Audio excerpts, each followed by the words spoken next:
ॐ पूर्णामदः पूर्णमिदं पूर्णात् पूर्णमुदच्यते पूर्णस्य पूर्णमादाय पूर्णमेवावशिष्यते.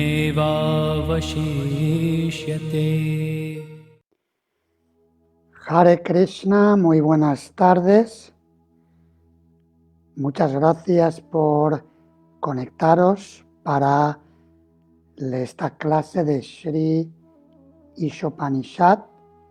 Es el último verso del texto como parte del curso de Bhakti Shastri que ofrecemos online desde Nueva Brajamandala.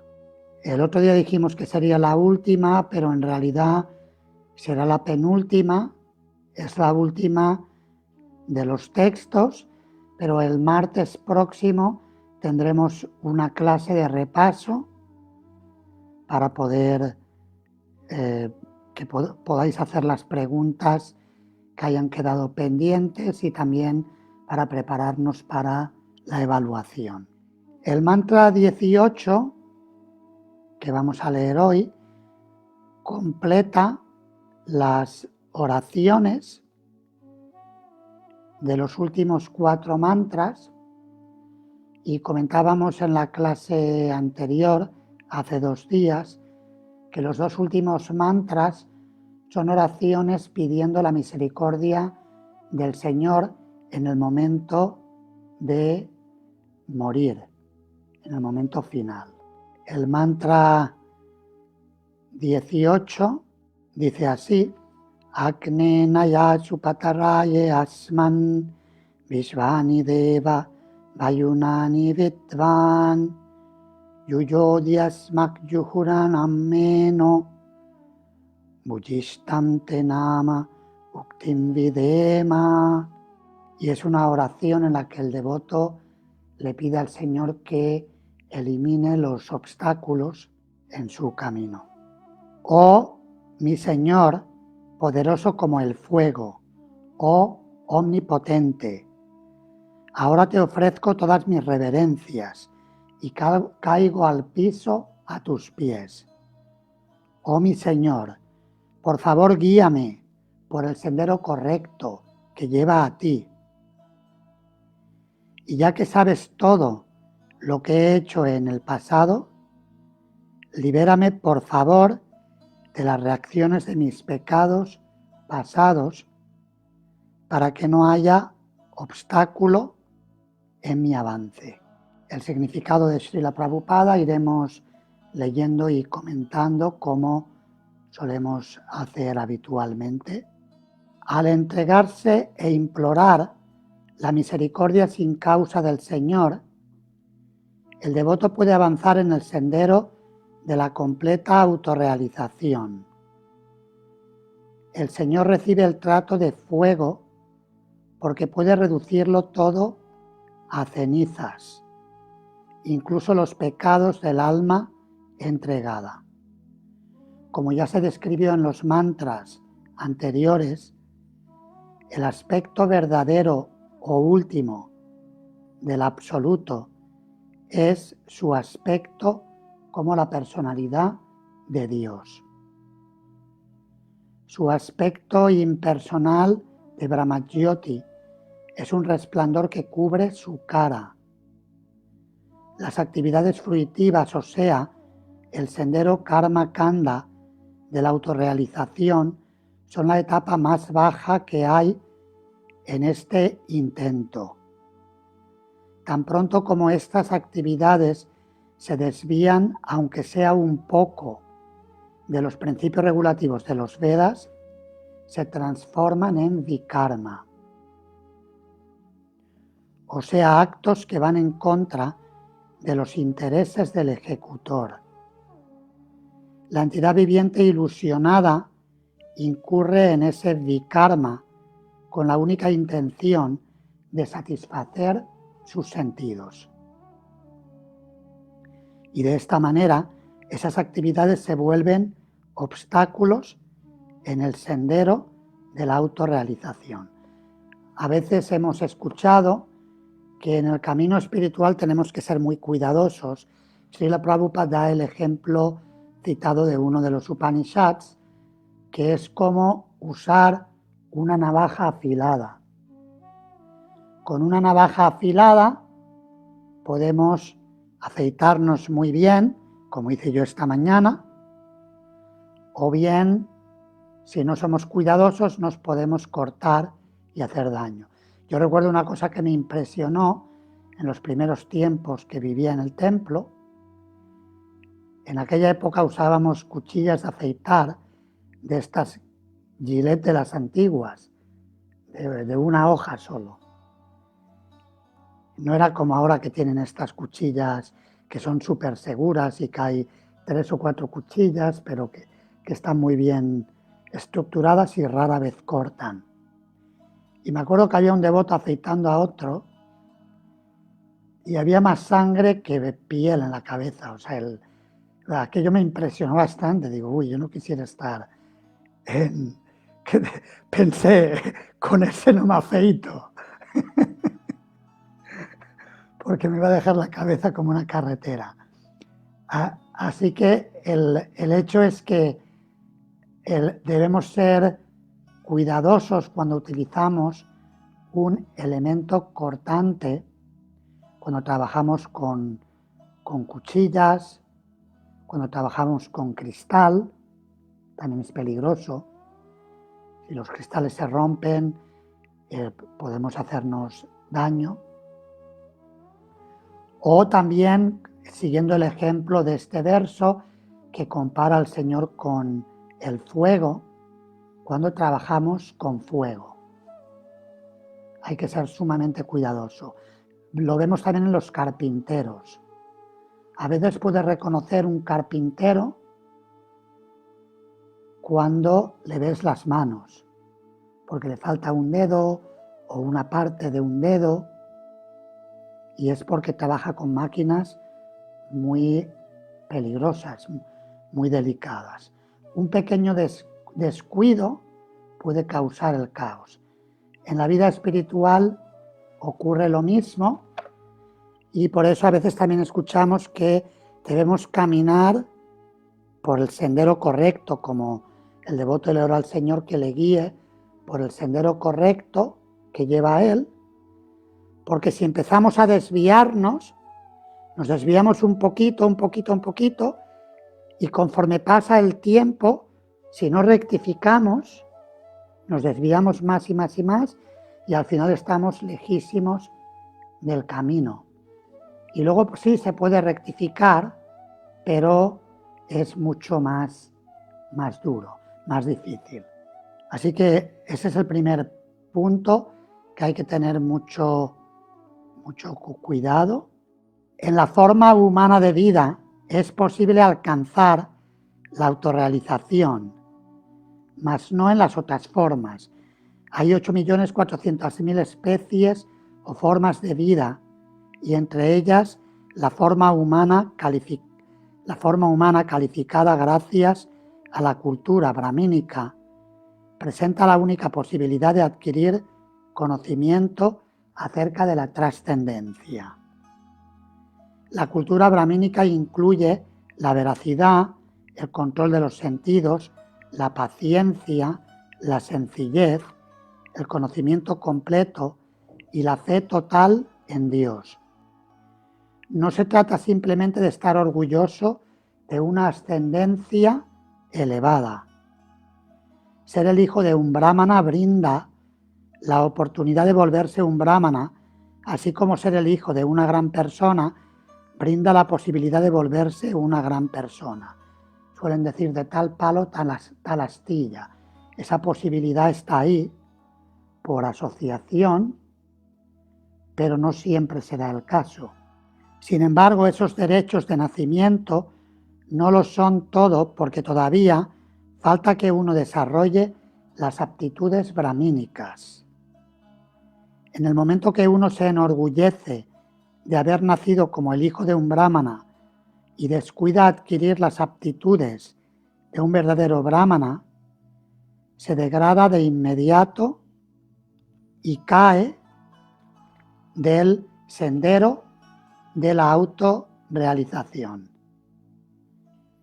La misión de su vida como un ser humano fracasa así. En el Bhagavad Gita 6.41-42, el Señor nos asegura que los yoga brastas, o sea, las almas que han caído del sendero de la autorrealización, reciben una oportunidad para rectificarse naciendo en familias de buenos brahmanas o en familias de comerciantes ricos. Tales nacimientos proporcionan mejores oportunidades para lograr la autorrealización.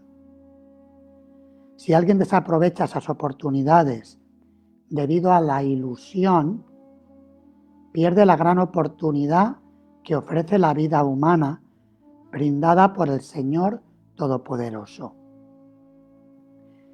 Y esto nos lleva a lo que se comentaba en los primeros mantras de este Upanishad, donde Srila Prabhupada en los significados nos explicaba la importancia de la forma humana de vida para alcanzar la autorrealización y llegar a la meta final, llegar a los pies del loto de Krishna en el mundo espiritual.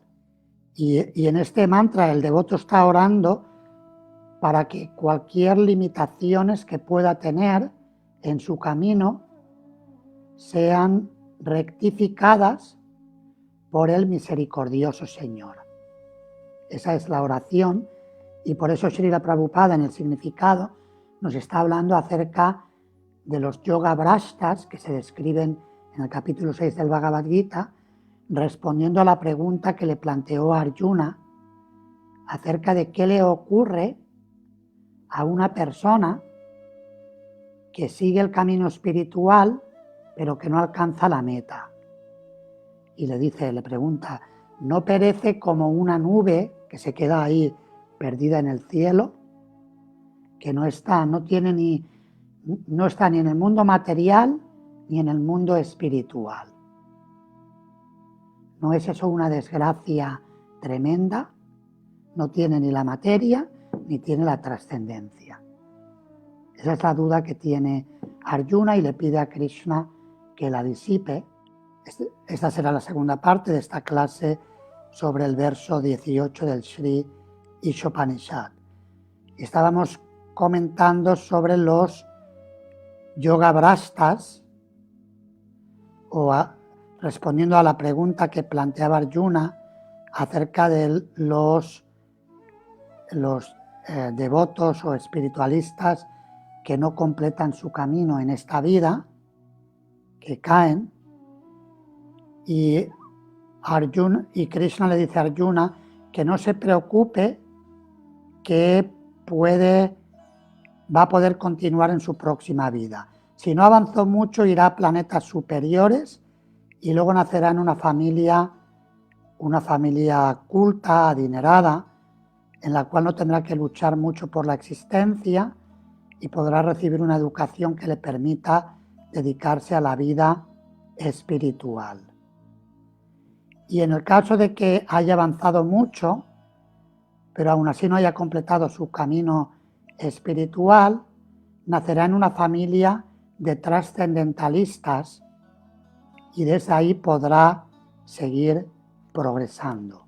Srila Prabhupada sigue diciendo en el significado: los principios regulativos son aquellos que al seguirlos lo elevan a uno del plano de las actividades fruitivas al plano del conocimiento trascendental. Después de muchísimos nacimientos y después de llegar al plano del conocimiento trascendental, uno se perfecciona cuando se entrega al Señor. Este es el procedimiento general. Pero alguien que se entrega desde el mismo comienzo, tal como se recomienda en este mantra, supera de inmediato todas las etapas con solo adoptar la actitud devocional.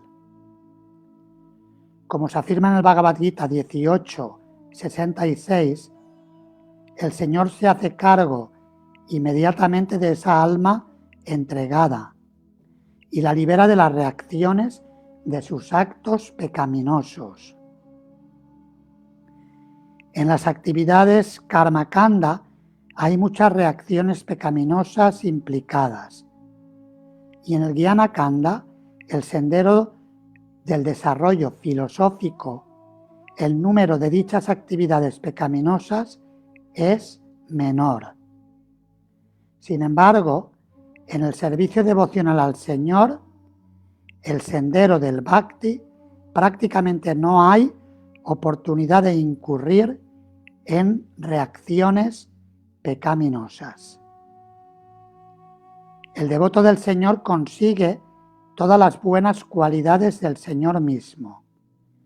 ¿Y qué decir de las cualidades de un brahmana? El devoto desarrolla automáticamente la competencia de un brahmana experto y autorizado para conducir sacrificios, aunque no haya nacido de una familia brahmana.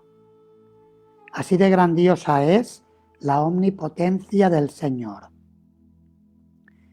Él puede hacer que alguien nacido de una familia brahmana se degrade tanto como un plebeyo come perros, y que un plebeyo come perros se vuelva superior a un brahmana competente, todo por virtud del servicio devocional.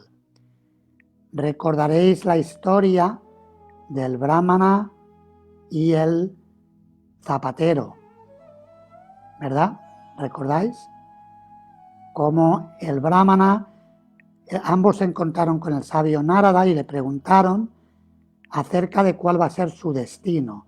Normalmente a la gente le gusta preguntar esto, ¿qué futuro tengo? Porque normalmente, como en el mundo material, todo pinta negro frecuentemente, es como ahora con el coronavirus, pues todo el mundo está consultando a los astrólogos para ver qué le dicen lo que va a pasar y todos nos dicen, uy, noviembre, diciembre pinta fatal y el año que viene parecido y algunos dicen que hasta 3 o 4 años.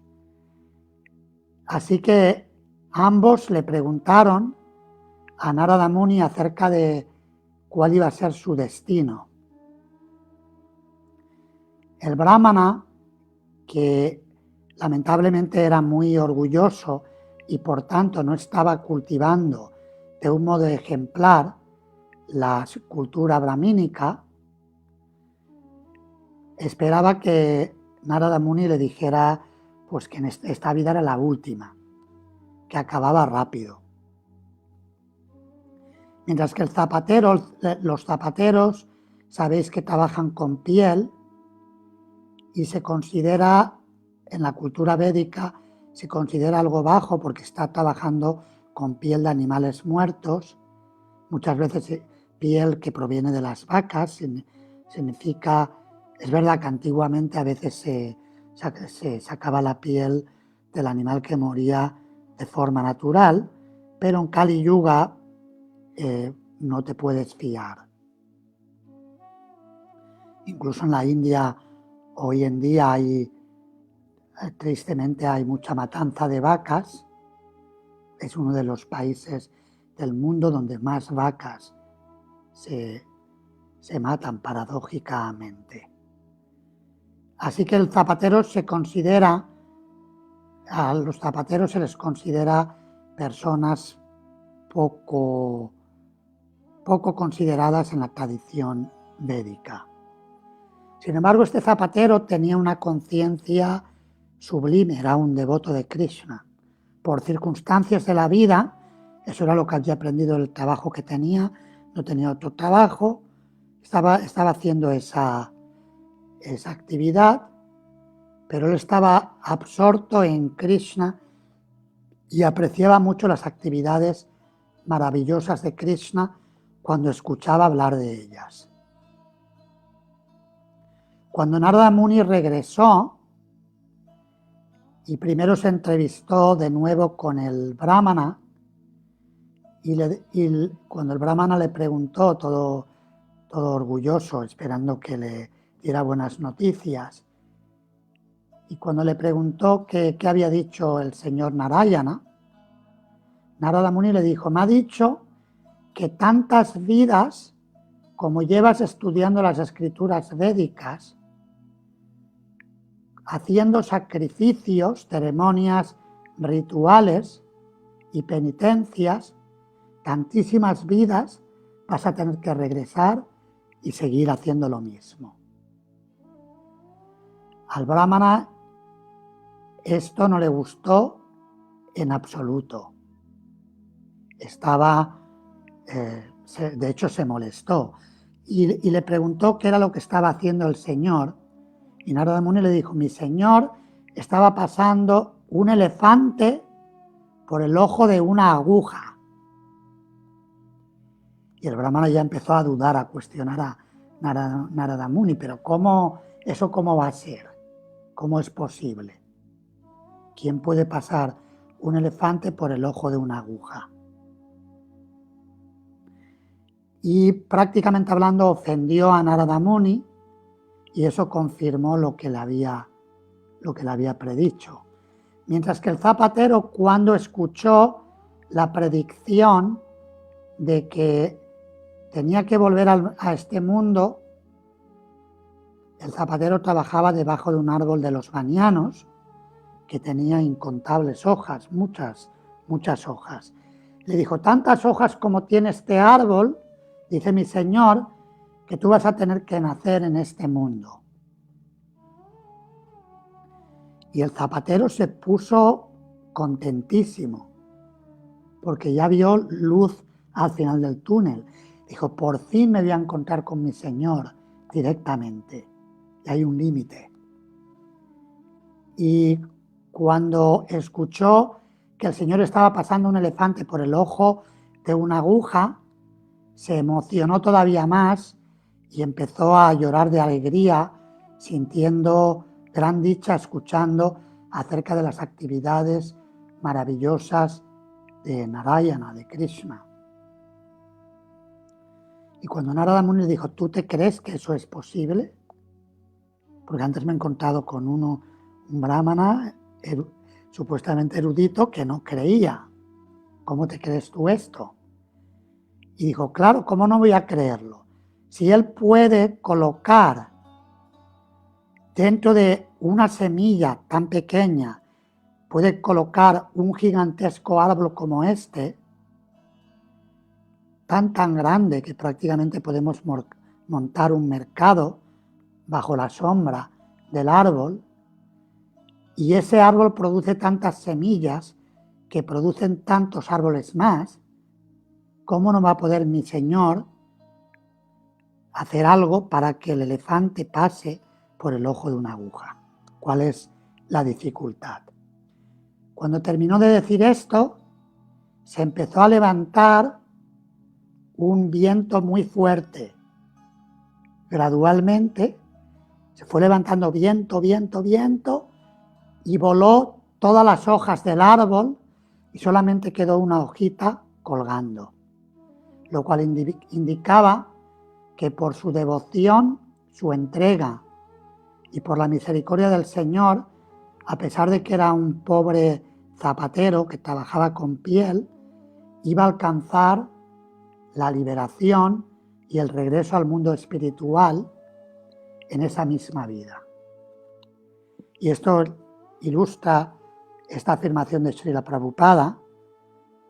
Dice: así de grandiosa es la omnipotencia del Señor. Él puede hacer que alguien nacido de una familia brahmana se degrade tanto como un plebeyo come perros, y que un plebeyo come perros se vuelva superior a un brahmana competente, todo por virtud del servicio devocional. También recordamos la historia de Haridas Thakur, el Namacharya, el maestro ejemplar del canto de los santos nombres de Krishna, que venía de una familia musulmana, que normalmente en la tradición védica también, porque los musulmanes comen carne, se les considera que pertenecen a una sociedad ajena al Varna Ashram Dharma o a las divisiones sociales y espirituales de la cultura védica. Sin embargo, Chaitanya Mahaprabhu, que venía de familia de brahmana y actuaba como un sannyasi, y por encima de todo es Krishna mismo, nombró a Haridas Thakur como el Namacharya, el maestro ejemplar del canto del santo nombre de Krishna.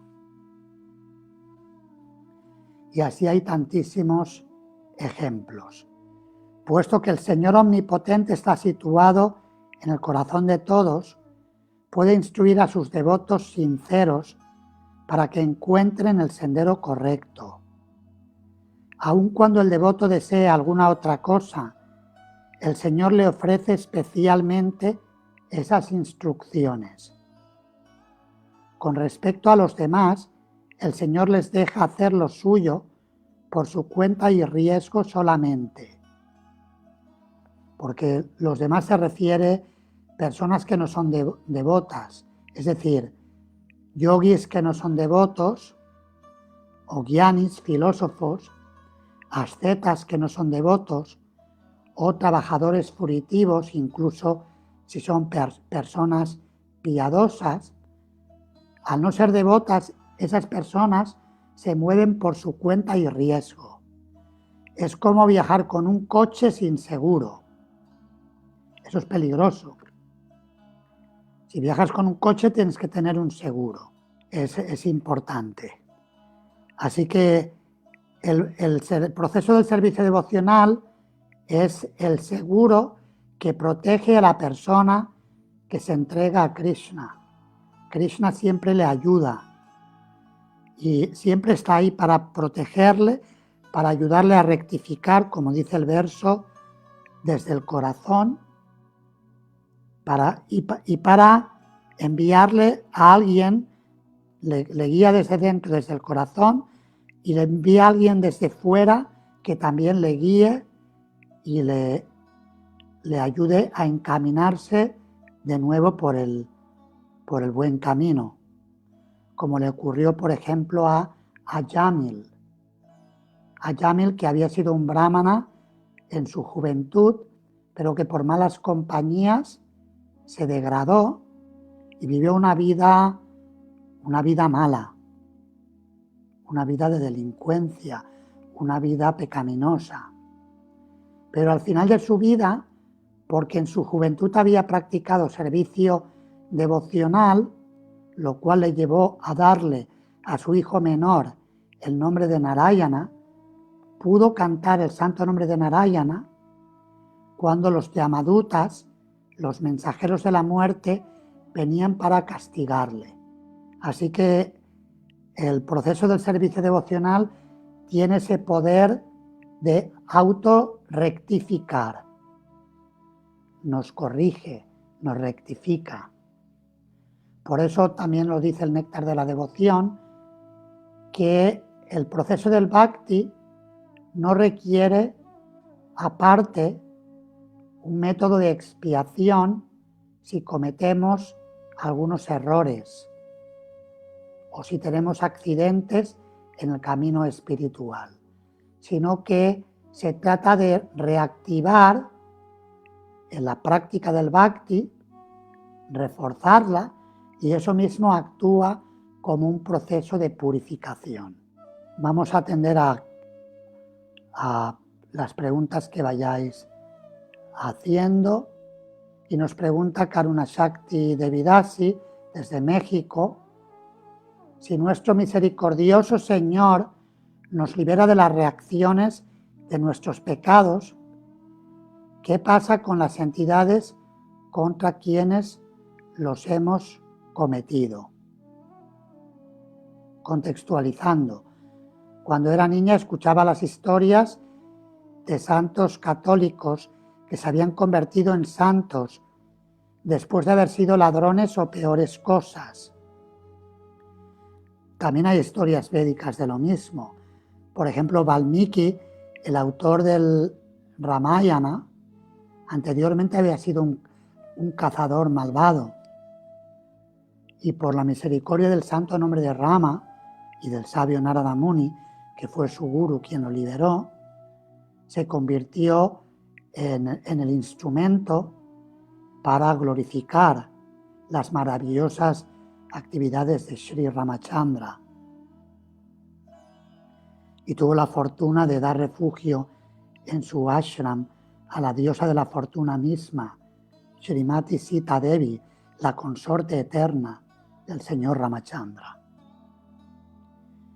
El sacerdote decía que ellos se convertían en santos después de arrepentirse.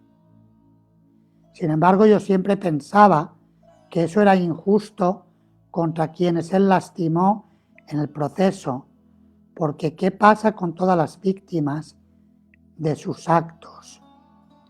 En realidad, las víctimas de sus actos pagaron lo que ellos habían hecho a otros. O sea, esas víctimas fueron perpetradores en una vida anterior y ellos pagaron.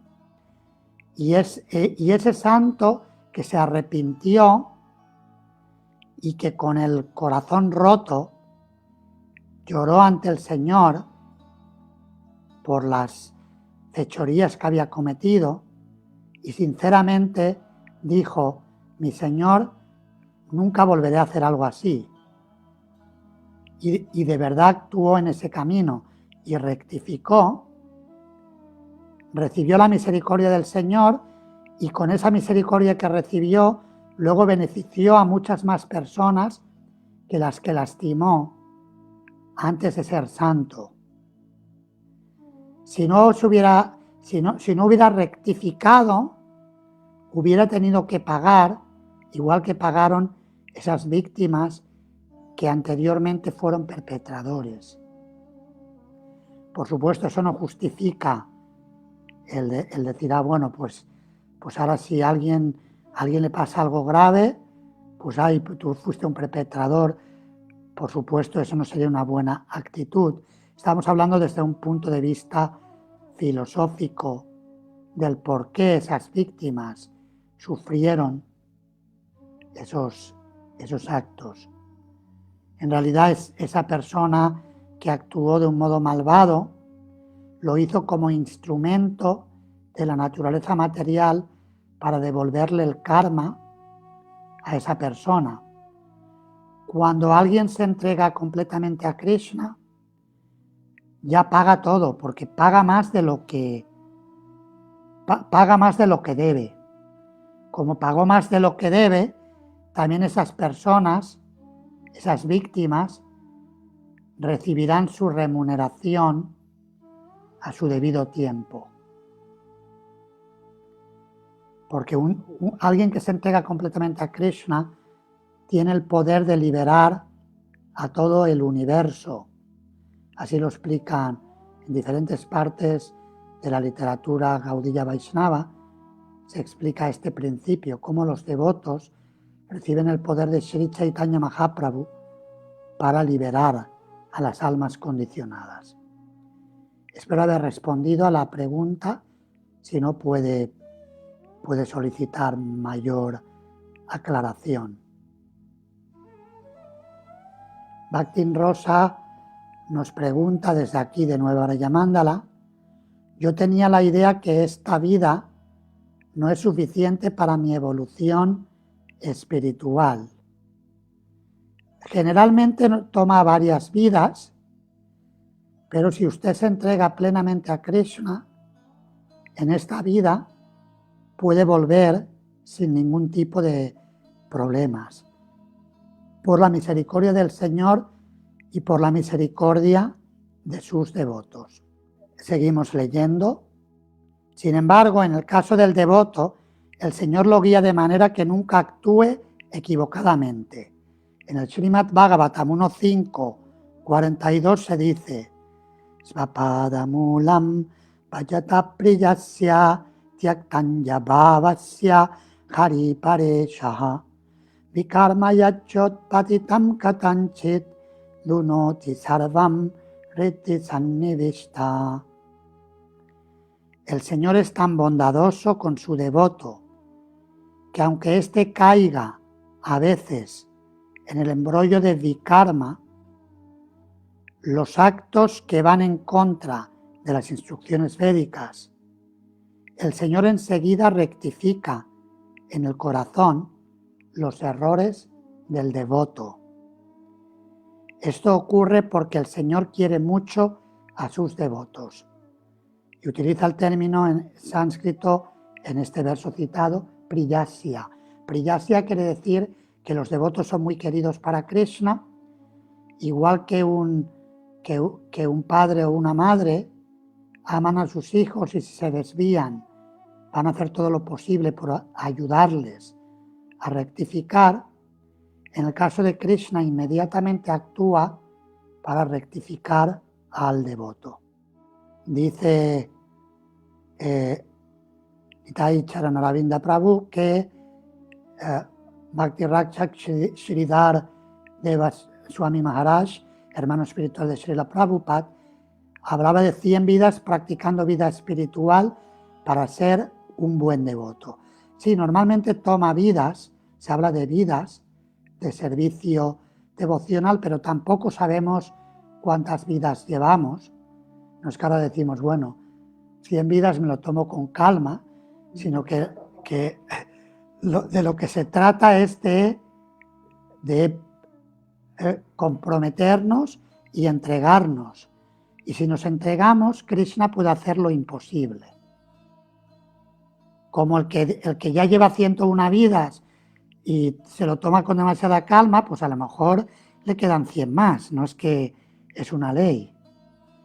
Pero a veces sí los Vaishnavas, o citando ciertas escrituras, hablan de un número, porque hay, por ejemplo, se habla de el Kali Santarana Upanishad, que cita el Mahamantra Hare Krishna, habla del canto del Mahamantra un número de veces. Es decir, que hay un término medio, pero tampoco es algo mecánico. En el Chaitanya Charitamrita explica Krishnadas Kaviraj Goswami que si una persona canta con ofensas, puede cantar incontables vidas y no se purifica. Es decir, que hay una calidad del canto, pero tal como yo lo entiendo de que el Upanishad de números, yo hice cálculos una vez y hice cálculo de números. Prácticamente hablando era si una persona durante 50 años canta 16 rondas o más todos los días, cubría ese número de mantras. Entonces, claro, también depende la intensidad del sadhana que una persona practique. Todo eso son factores que están ahí. También escuché que Srila Bhaktisiddhanta Sarasvati Thakur, no tengo el contexto exacto, pero recuerdo haberlo leído o escuchado más de una vez, que habló de una vida Kanishta Dikari, otra vida Madhyama Dikari, otra vida Uttama Dikari.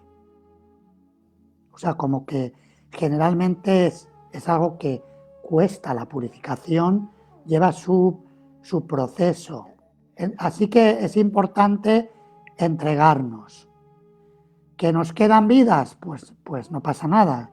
Nos entregamos y lo más posible hasta que Krishna nos dé su misericordia de poder percibirle directamente y poder relacionarnos con él de una forma amorosa, directa y continua.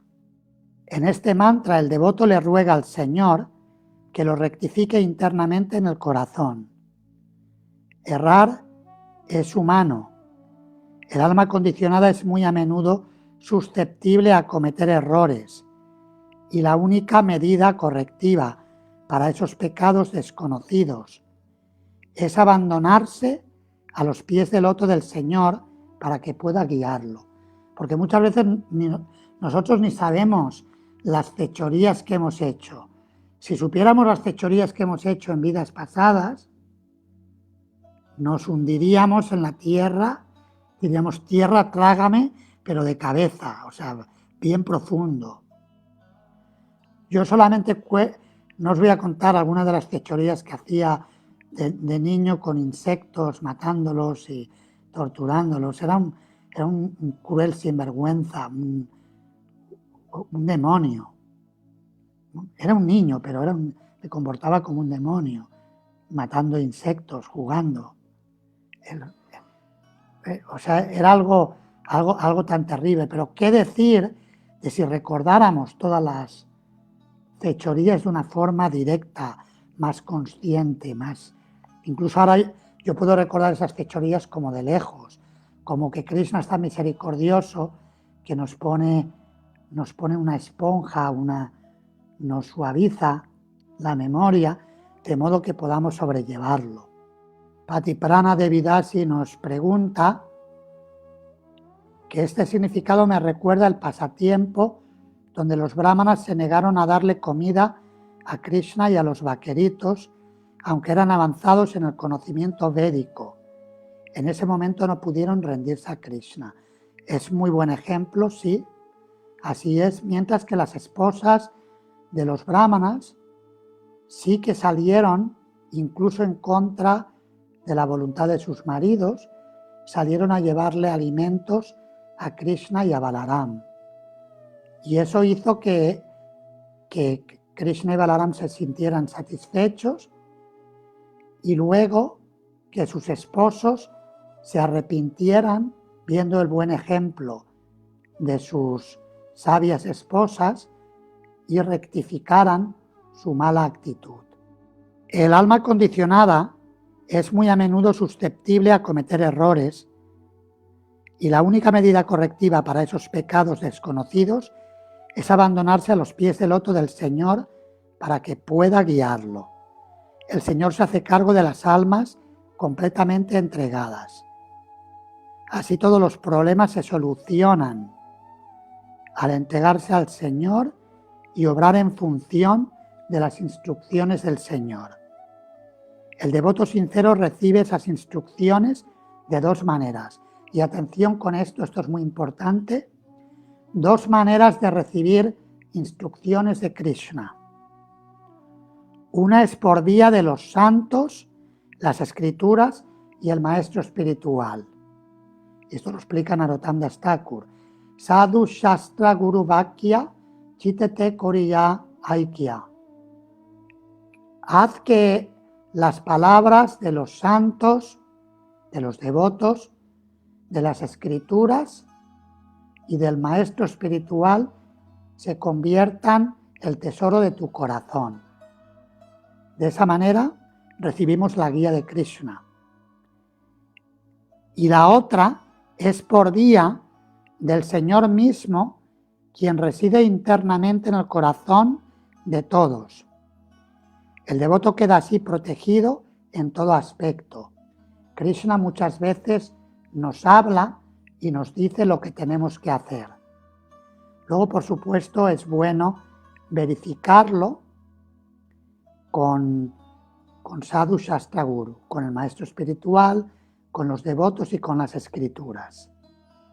El conocimiento védico es trascendental y no puede ser comprendido por medio de sistemas educativos mundanos. Solo es posible comprender los mantras védicos por la gracia del Señor y del maestro espiritual. Si alguien se refugia en un maestro espiritual fidedigno, debe entenderse que ha recibido la gracia del Señor. El Señor aparece ante el devoto en la forma del maestro espiritual. Así, el maestro espiritual, los mandamientos védicos y el Señor mismo que se encuentra interiormente guían al devoto con toda fuerza. Por eso el Bhagavatam y los acharyas dicen que el maestro espiritual es la manifestación directa de Krishna para el discípulo. Así no hay posibilidad de que el devoto caiga de nuevo en la malla de la ilusión material. Estando protegido así por todos lados, el devoto seguramente alcanza el destino final de la perfección. En este mantra se presenta una idea acerca de todo el proceso y el Srimad Bhagavatam 1.2, 17-20 lo explica con mayor detalle. El oír y el cantar las glorias del Señor son en sí actos de piedad. El Señor quiere que todos oigan y canten, debido a que Él es el bienqueriente de todas las entidades vivientes. Al oír y cantar las glorias del Señor, uno se limpia de todo lo indeseable y se establece su devoción por el Señor.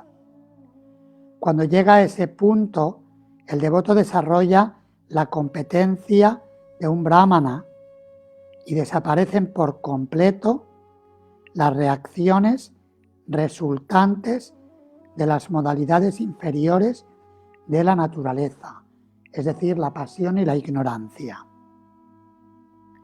El devoto se ilumina plenamente en virtud de su servicio devocional y así logra conocer el sendero del Señor y la forma de llegar a Él. Cuando las dudas disminuyen, se vuelve un devoto puro. Recordemos también los 2 versos del Chatushloki, Tesham Satatayuktanam, capítulo 10 del Gita, están los versos, creo que son 10 y 11. Tesham Satatayuktanam, Payatam Priti Purvakam, Dadami Buddhi Yogam Tam, Yena Mamu Payantite. Aquellos que me sirven de una forma sincera, con amor, yo les doy la inteligencia a través de la cual pueden llegar hasta mí. Es decir, Krishna desde el corazón les guía. Y en el siguiente verso dice: Tesham evanukam partam aham agyanayam tamaha nashayami atma bhavasto gyanadipena vasvata. Por compasión hacia ellos, yo que vivo en sus corazones, destruyo con la lámpara del conocimiento la oscuridad que nace de la ignorancia. Cuando las dudas disminuyen, se vuelve un devoto puro. Así terminan los significados de Bhaktivedanta, del Sri Ishopanishad, el conocimiento que nos acerca a la suprema personalidad de Dios, Krishna. Osi Prembodhi Prabhu desde Sevilla nos dice que había hecho una pregunta anteriormente, pero que no, ciertamente no la vi, lo siento, la hice antes de las interrupciones. La pregunta se refería a lo comentado en el Gita 6, 41-42. Si podría aclarar un poco este punto, porque la pregunta sería si los que no han nacido en familia rica o brahmanas lo tienen más difícil. No necesariamente. El hecho de que Krishna mencione a estas personas, esos son situaciones generales. Pero luego puede haber también otras situaciones específicas, como por ejemplo cuando Srila Prabhupada le dijo a algunos de sus discípulos que le ayudaron a establecer el movimiento, que en vidas anteriores ellos habían nacido en India y que ahora Krishna los había enviado a Occidente para que le ayudaran a propagar el movimiento para la conciencia de Krishna. Eso sería un ejemplo de que, y no todos esos discípulos habían nacido en familias ricas, algunos sí, familias acomodadas americanas, pero otros no. Y ciertamente no habían nacido en familias de brahmanas. Es decir, que la indicación de esos versos del Gita nos orienta en términos generales, pero luego también hay muchos casos individuales. Porque, por ejemplo, Krishna menciona que esa persona se siente atraída naturalmente hacia los principios del yoga, el camino de la autodisciplina espiritual. Y eso le ha ocurrido a muchas personas que se acercan a la conciencia de Krishna, que sin saber por qué hay algo muy fuerte que les llama hacia la espiritualidad védica, oriental, yógica, y es porque en vidas previas, muy posiblemente, ya llevaron a cabo actividades espirituales y o actividades devocionales. Una pregunta de Bhaktin Oliva desde Berlín, a través de Bhaktin Mónica, porque ya no tiene el Facebook y no lo puede hacer directamente. ¿Cómo definiría entregarse completamente a Krishna sin ser un devoto puro? El Sri Chaitanya Mahaprabhu describe el proceso de la entrega en 6 divisiones: aceptar todo lo favorable para servir a Krishna, aunque me cueste aceptarlo; rechazar todo lo desfavorable, aunque me cueste rechazarlo; confiar en la protección de Krishna; ver a Krishna como mantenedor, como el que me sustenta, que me ayuda;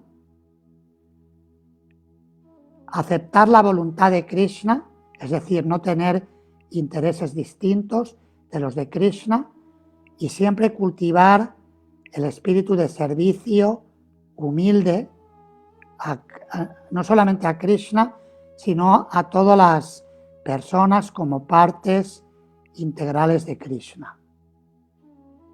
Eso sería de una forma resumida, citando el verso que habló Chaitanya Mahaprabhu instruyendo a los Goswamis, Sri Rupa y Sri Sanatana Goswami, sería una definición de la entrega completa.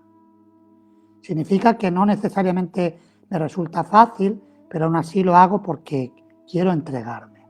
A ver, nos pregunta Janardhan Prabhu desde Pensilvania, ¿qué nos espera en el futuro? Recurrimos muchas veces a la astrología. ¿Qué opinión tenemos de esto? Si nos entregamos al servicio devocional, el futuro que nos espera es revolcarnos por el suelo de éxtasis espiritual, de felicidad, pero para ello tenemos que entregarnos. El futuro que nos espera va a depender de cuál sea nuestro comportamiento y nuestra actitud, como le pasa a todo el mundo. Incluso si atravesamos dificultades externas, como las que estamos atravesando en mayor o menor grado todas las personas en esta situación de pandemia mundial o casi mundial, si nos entregamos a Krishna, podemos encontrar un solaz, un alivio, una paz y una felicidad sublimes en esa conexión con Krishna, incluso en medio de las dificultades. Así que el futuro que nos espera depende de nuestra actitud y nuestro comportamiento. Si nuestra actitud y comportamiento son devocionales, tenemos garantizado el éxito. Si no en esta vida, muy pronto, en una vida muy cercana. Y ya el hecho de estar en el camino ya es un éxito. Om Purnamadah Purnamidam Purnat Purnamudachyate Purnasya Purnamadaya Purnamevavashishyate